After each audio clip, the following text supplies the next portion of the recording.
طاہر بھائی، آپ ایک تاجر کے بیٹے کی کہانی سنا رہے تھے، اس کا کیا بنا پھر؟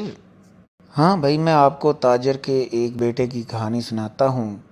اس کے ذریعے آپ کو حکیم لقمان کا ایک قول بھی واضح ہو جائے گا اور سمجھ آ جائے گا۔ ہوا یوں کہ پرانے وقتوں کی بات ہے، جب لوگ پیدل اور جانوروں پر سفر کیا کرتے تھے۔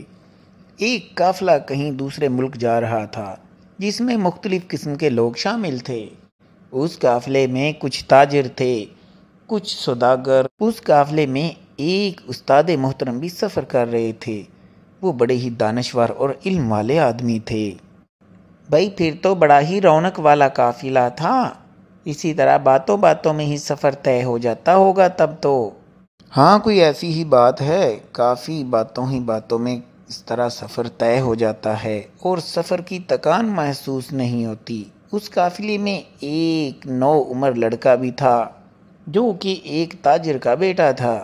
وہ بھی تجارت کی غرض سے اس قافلے میں سفر کر رہا تھا، لیکن وہ ساتھ ساتھ اپنے باپ کی تعریفیں بھی کرتا اور اپنے گھر کے حالات بتاتا اور بار بار کہتا کہ میرا باپ بہت ہی امیر آدمی ہے۔ کبھی اپنی تعریفیں کرتا کہ میں اس دفعہ تجارت کا سامان لے کر جا رہا ہوں اور دیکھیں میں کم عمری میں ہی کتنا منافع کماؤں گا۔ جب استاد محترم نے یہ دیکھا کہ یہ لڑکا اپنی تعریفیں خود ہی کیے جا رہا ہے، اسے اپنے پاس بلایا۔ ہاں تو یہ ٹھیک ہے، وہ نوجوان خاموشی سے سفر کرتا کیا؟